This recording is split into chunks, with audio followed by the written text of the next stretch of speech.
आपण जर त्याच्यावर उद्या चर्चा करायला बसलो ना तर अख्खी रात्र निघून जाईल, पण त्याच्या गर्लफ्रेंड्सची लिस्ट संपणार नाही.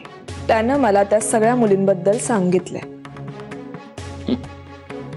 विहंगला त्या सगळ्या मुली आठवतायत हीच खूप मोठी गोष्ट आहे. आणि त्यानं एवढं सगळं सांगूनही तू स्वतःहून आगीत उडी मारायला तयार झालीस. कारण जे झालं तो त्याचा भूतकाळ होता. आता माझ्या समोर उभा असलेला विहंग हा त्यापेक्षा खूप वेगळा आहे. आणि जीजू, सगळ्यात महत्त्वाची गोष्ट म्हणजे माझा विश्वास आहे विहंगवर.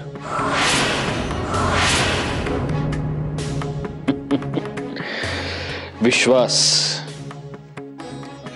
पुन्हा तोच शब्द विश्वास. माझाही खूप विश्वास होता मधुरा तुझ्या ताईवर.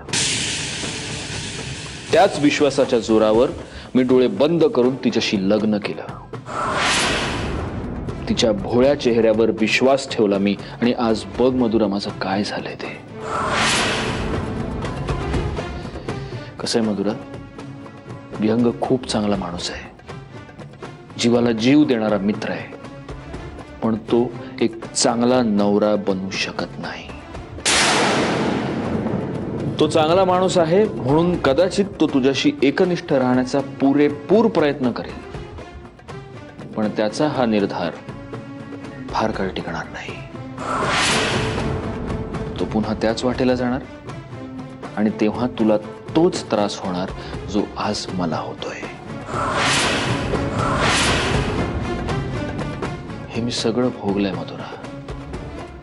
हे तू भोगू नयेस असं मला वाटतंय, आणि म्हणून मी तुला हे सांगतोय. प्लीज पुन्हा एकदा विचार कर. 1000 वेळा विचार केला तरी मी माझा डिसिजन बदलू शकत नाही. असं आहे मधुरा,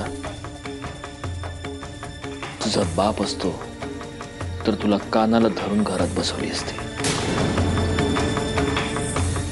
पण मी तुझा बाप नाही. तुम्ही माझे बाप नाही आहात, पण बाबांनंतर जर कोणी महत्त्वाचं असेल तर ते तुम्ही आहात. लग्नानंतर तुमचा आशीर्वाद घ्यायला येईन, तेव्हा आपल्या लहान बहिणीला आशीर्वाद द्यायचा की नाही हे तुम्ही ठरवा.